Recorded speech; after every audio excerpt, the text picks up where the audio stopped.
Cogswell. Here. Battle. Here. Fratelli. Durbin. Here. Eaton. Ronnie. Here.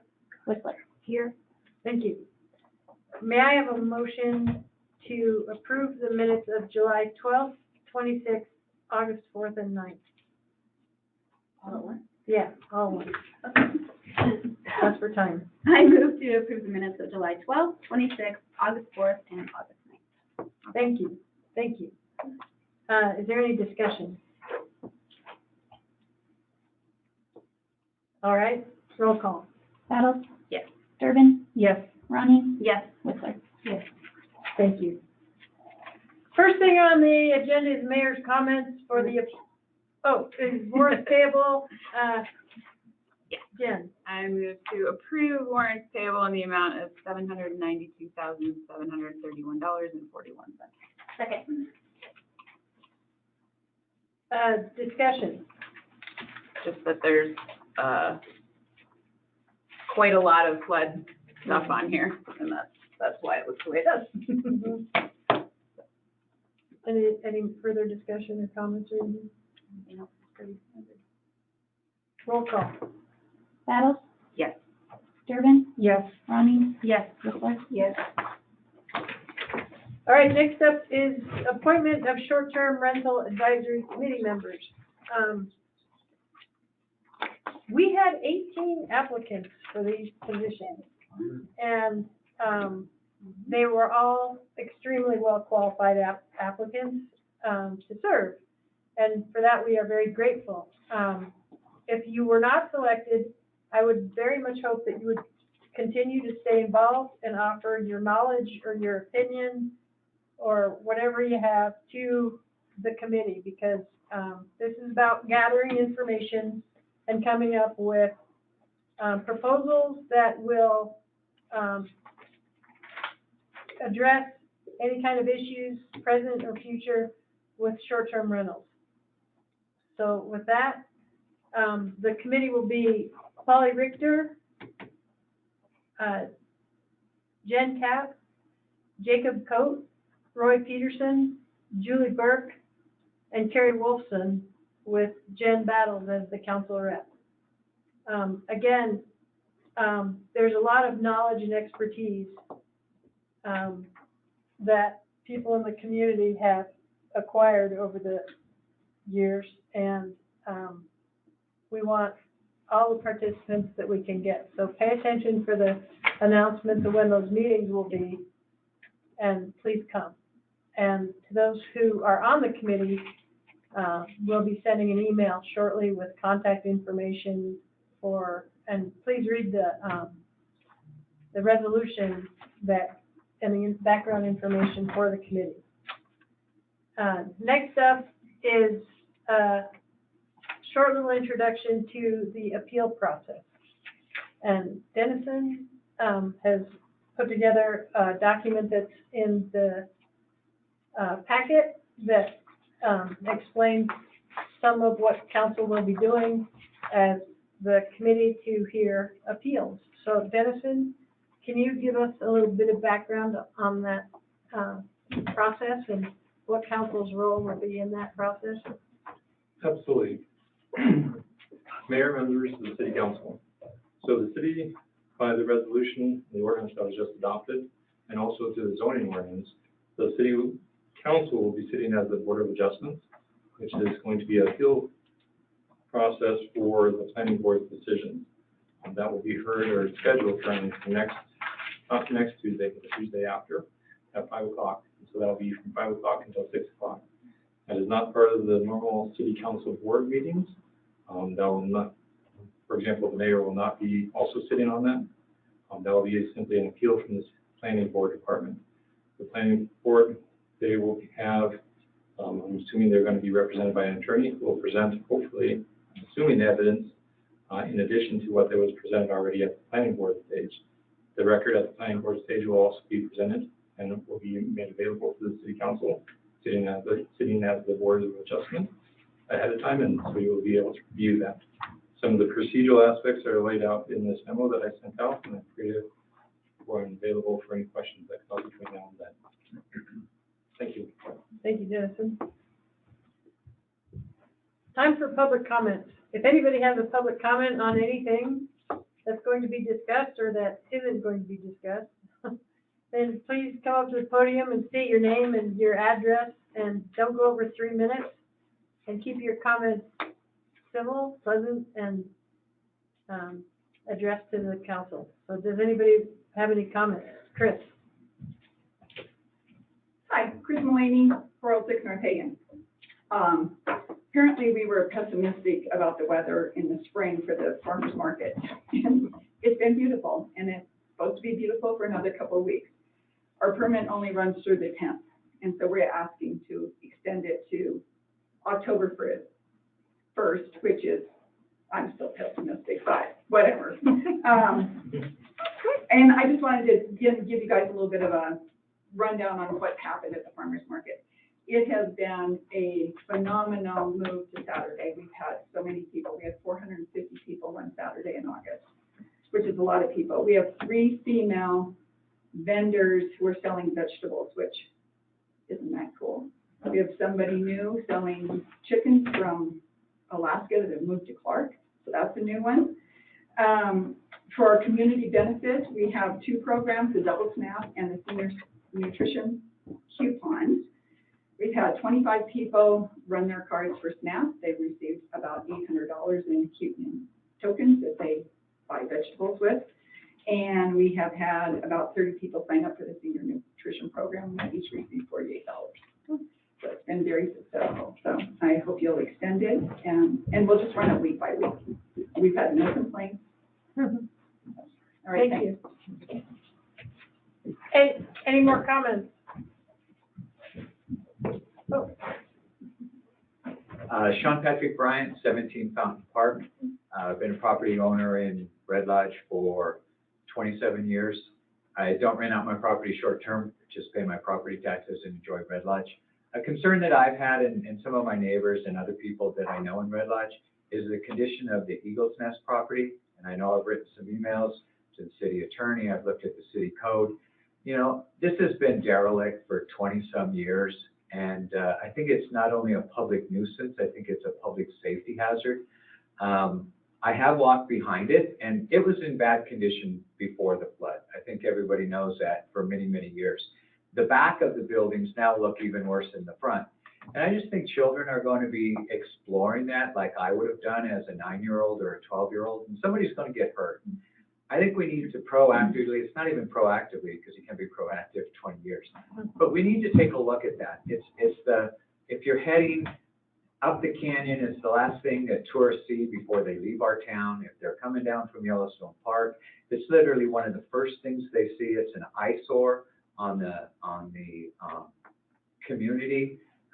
Someone told me the other day that there's a trailer down there with a family that's living there, and he's been hired, is what he told this person. He's been hired to renovate the property, which I think is beyond renovate. And I would also question if he is doing that. I don't know the building codes of Red Lodge or the building permits, but that should be checked into because it's just a real eyesore and safety concern to the community. Thank you. thank you.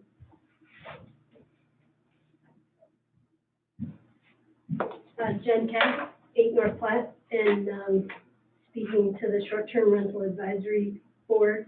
The email I received was, I think it referred to 5 to 7 people, and I think I heard 5 names read off. I realize you can't answer questions. Maybe there were 7, but I only got 4 written down. But if it is only 5, I would I don't know if it's possible, but make a request that we expand that to 7 to include a couple other, another representative, at least from the professional community. I will do my best to liaison between the advisory board and my other colleagues that make a living with short-term rentals and non-professional companies. Those are my thoughts. Thank you. Thank you. Do we have any more comments? All right. Next up is, old business. We don't have any old business, so we'll go on to new business. The first item up is a request to extend the farmer's market, sale dates. As you can see, we are missing 2 of our council members. And so, I think that we will, and then we can't have another person vote because she's part of the farmer's market. So we don't have a quorum for that. And so I think that maybe if there's no objection, we can do that electronically, with the other 2 council people. So, after that is Resolution 3614, establishing the North Community Entrance Urban Renewal Board, and that's a resolution up for action. We don't have any video for you people online, but can you hear me, Courtney? Courtney, are you there? Yes, I can hear you. All right, can you tell us a little bit about the resolution? Sure. So the Urban Renewal District Board, so their goal is to help with the administration of the TIF district. So our goal is that we have members of the board that can help represent community needs, new applications, and provide those recommendations to city council for project safety would be good for the mostly the community entrance north. And so a lot of the resolution includes Montana Code Annotated and how they outline the roles of members of that board. Thank you. May I have a motion for the resolution? I'll move to approve resolution of the City Council of the City of Red Lodge, Montana, establishing the North Community Entrance Urban Renewal Board. Thank you. Is there a second? Okay. Thank you. Any discussion or questions?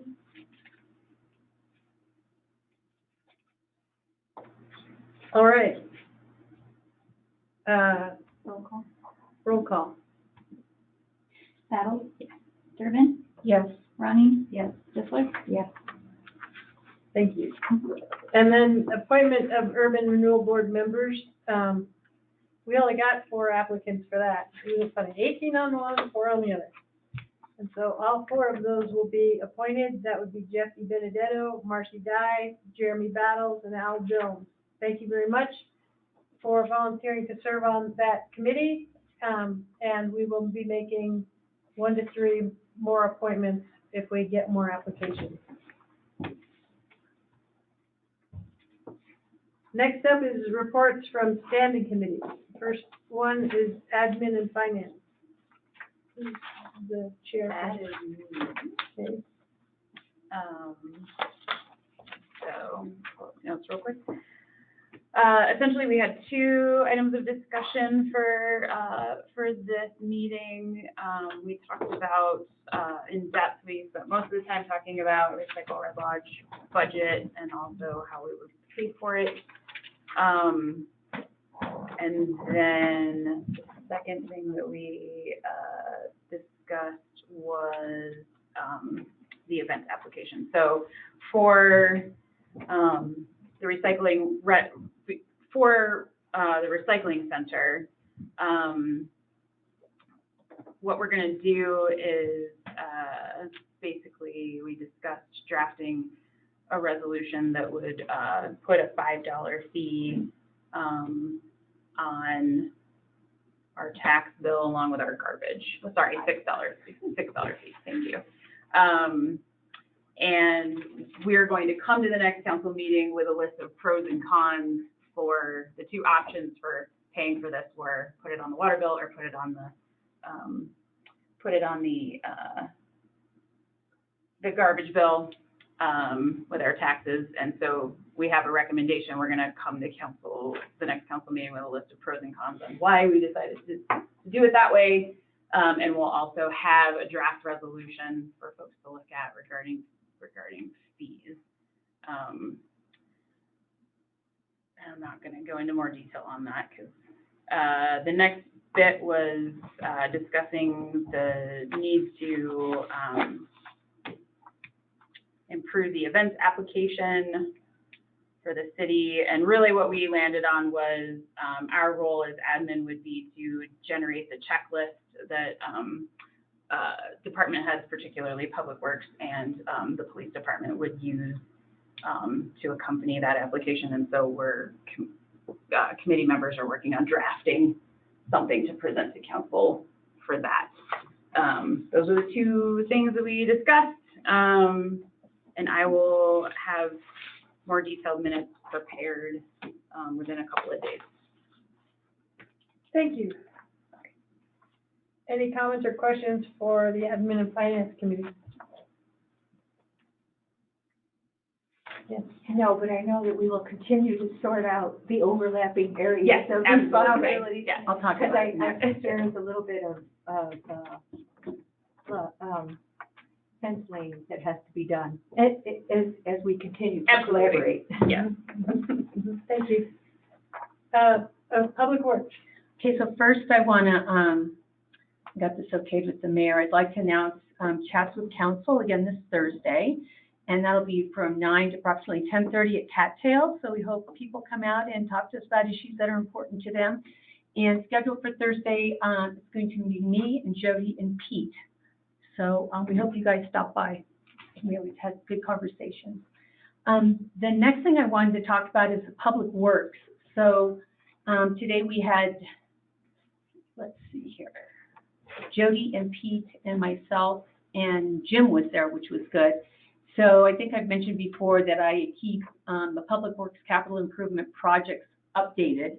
I have a document that you can use along with that document, and it gives all the updates and what's current. So I got updates from Jim today, so I'm going to update that. I'm going to send it to each of the committee chairs so that they have that and they can waterfall to their committees. If anybody that's in the public would like to see those are not posted on the web, last time I checked. So just contact me and I will be glad to send you the meeting minutes and the accompanying information. And I would assume the other committee chairs would be willing to do that as well if you're interested in what they're doing. Let's see, the other thing we discussed was funding options for street curbs and gutters and kind of a timeline. So obviously that's going to cost money. So there are going to be different ways that we can probably fund that. And there's going to be an opportunity for the Public Works group to collaborate with the finance and admin. So that's kind of where this crossover goes. So that's where we're going to try to work a little bit, as opposed to in silos, kind of crossover and work as teams, cross teams. Let's see. The other thing was there was a question about that Jody had from one of her constituents about sidewalks. Jim went ahead and gave an answer for that, so she can report back to that person. The other thing is let's see. So I guess we just talked about this before about the cross pollination of what we're doing and working together. So we'll do that. And I think that was about it for that. The one thing I guess that that was mentioned a little earlier was this whole idea of a checklist. So Pete already generated a checklist for Public Works, and it's been approved by our group and then checked off by Jim Bushnell. So we are going to go ahead and forward that to you, Jen, so you'll have that. We're referring to the same document, Pete's on the admin. Yeah. So that's already been, like I say, Jim's already approved that, so that's ready for you. And I think that's it for current things that we're working on. Any comments or questions for the Public Works Committee?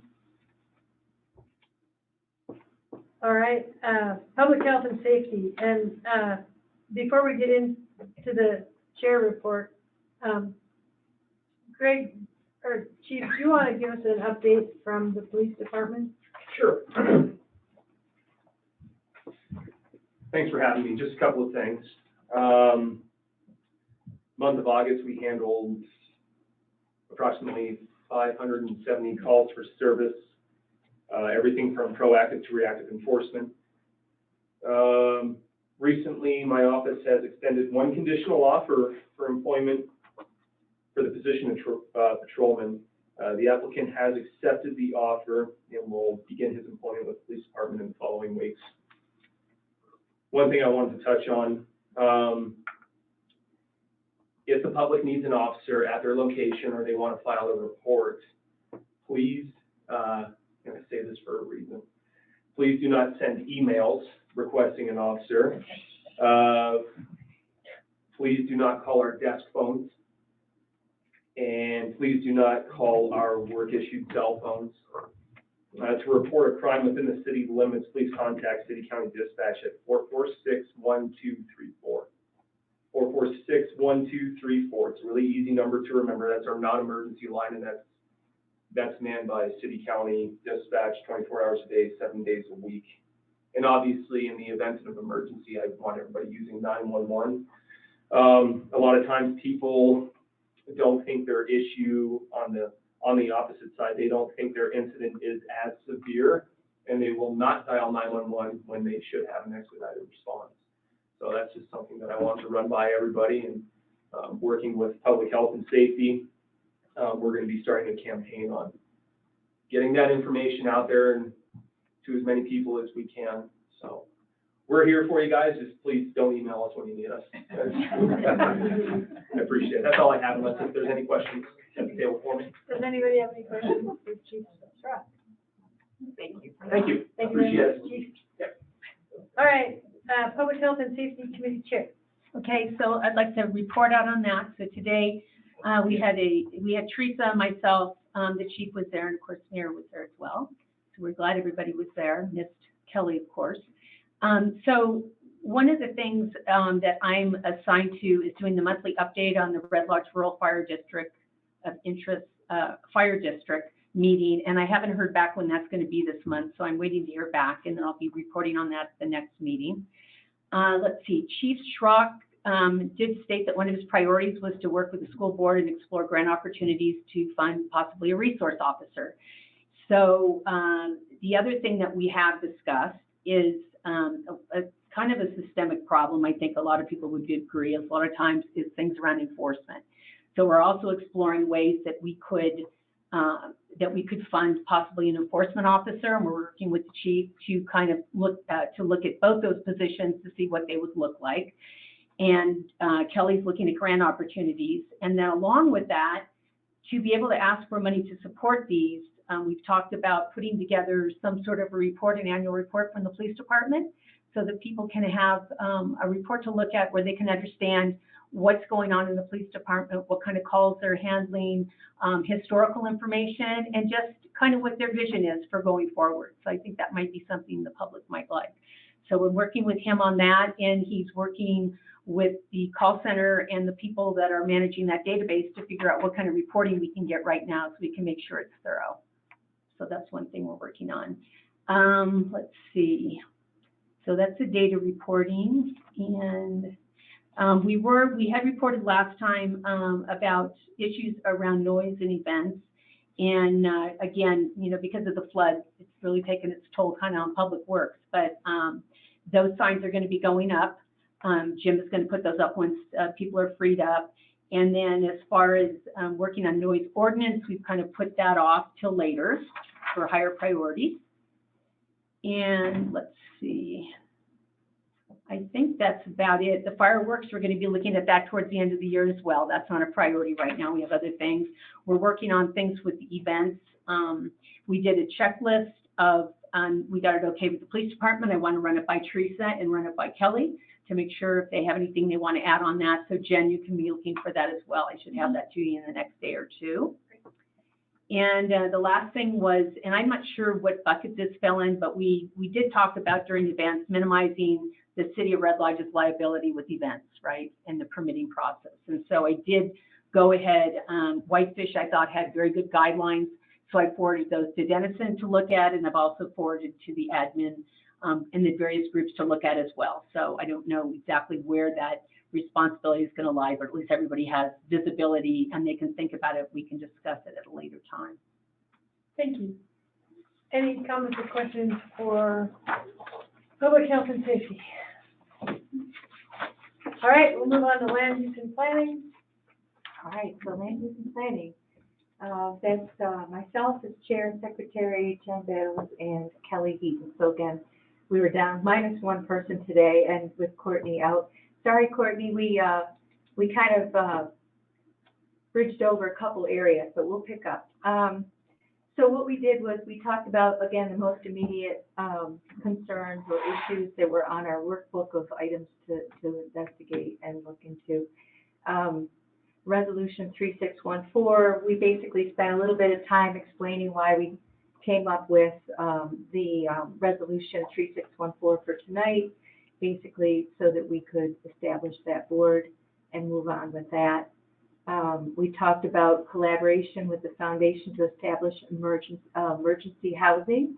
And one of the older proposals was to work with a property owner. And that doesn't, Courtney, we don't really know where we are with that, so we did not discuss that today, and if that's still a viable option. And then we talked about the possibility of pairing people in need of emergency housing with people that have either house shares or long-term rentals or short-term rentals or something where they could be housed. But that was something that I had followed up on with Eric Allen, and Courtney had followed up with Gabby, and as well, Heather Quinn was in the audience and offered that she had also talked to Gabby.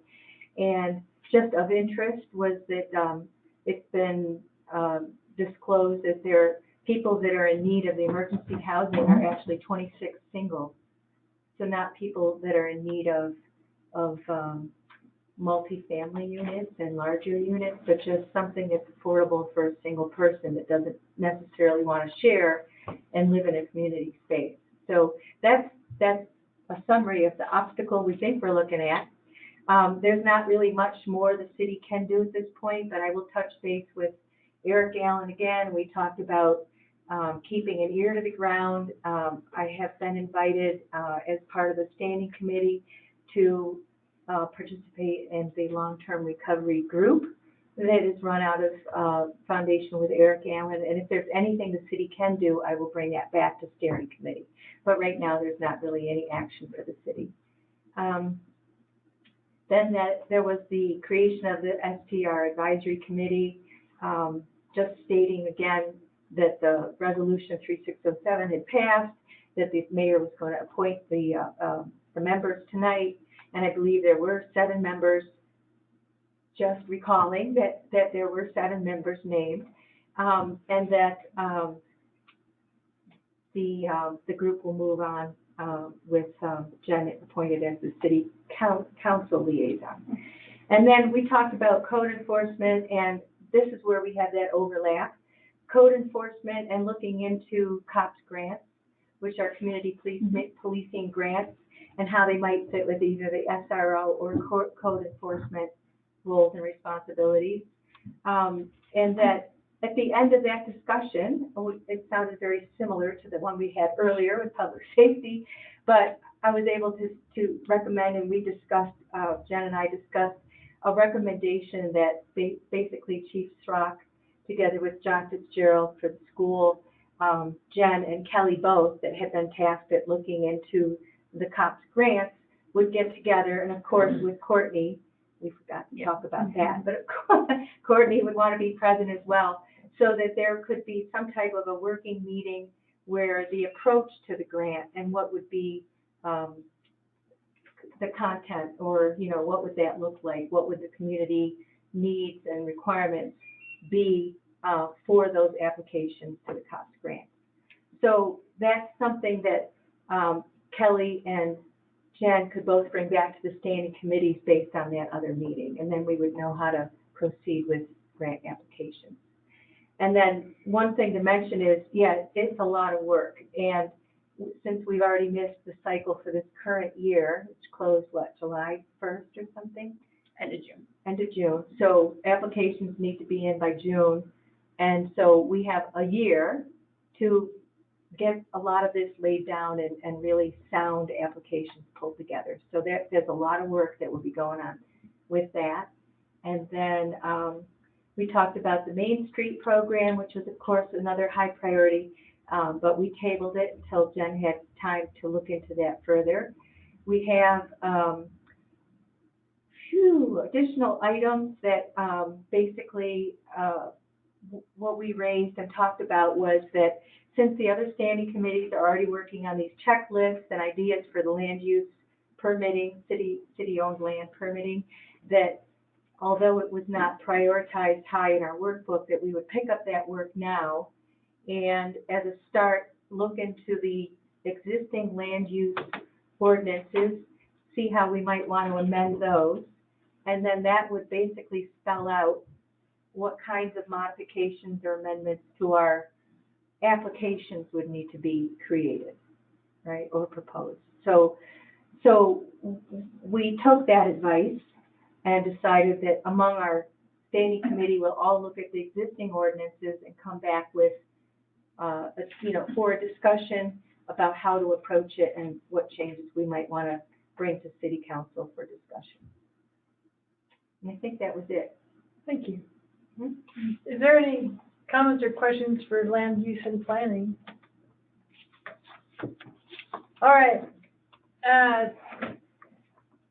It's really nice to have these meetings go basically all morning on every other Tuesday, because it's one more opportunity to hear from people who want to talk about an issue. And if you have anything you want to say, I mean, there's the council chat, and then there's the committee meetings on Tuesday morning, and you can always email us. And I mean, you're welcome to come to any of these committee meetings and share your knowledge or your input of any way. So thank you for coming, and please keep coming. If we have any correspondence, which we do, it's mostly the applicants for the committees. They're in your packet, and I don't have anything else to. Could you maybe just read off those names one more time, because you did go kind of quickly? Certainly. Thanks. Polly Richter, Jen Battles, Jen Kapp, Jacob Coate, Roy Peterson, Julie Burke, and Terry Wolfson. And if there is another spot, or if anybody is too busy, if it's not going to work out, or we'll certainly look it over and continue to add more people. We're not trying to stack this one way or another. We're just trying to get input, and this is the short-term rental thing. Like the housing thing is a very difficult, challenging problem across the nation. And I don't know that any of us are creative enough to come up with a one-size-fit-all solution. We are going to have to be creative, and it's going to take the whole community to come up with a solution. 7 spots isn't enough, all right? But I hope that we can get more people involved in the process. I've tried to pick people who have strengths in different areas, and I appreciate everybody who sent in a letter, and I hope that we continue to hear from you. So I look forward to hearing what this committee comes up with.